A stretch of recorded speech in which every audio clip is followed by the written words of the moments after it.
Hello everyone. Today I have here is the replica of the Book of the Dead from the Evil Dead trilogy.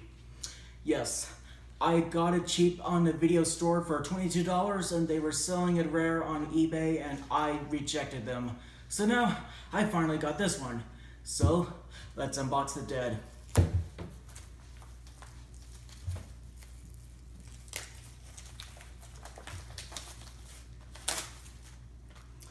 Alright, I will remove the sticker later, but now I want to show you this.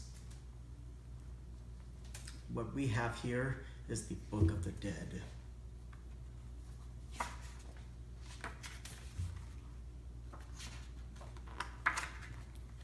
It has a autograph or whatever.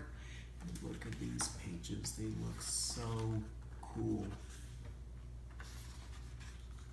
I mean, really, it is a must-have if you're really a good Evil Dead fan.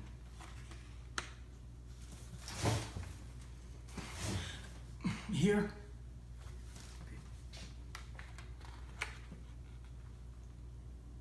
just the amount of detail they put in the illustrations is astounding. And there, we got everything else, includes the DVD, and that was it. Thank you for seeing this Book of the Dead video, and bye.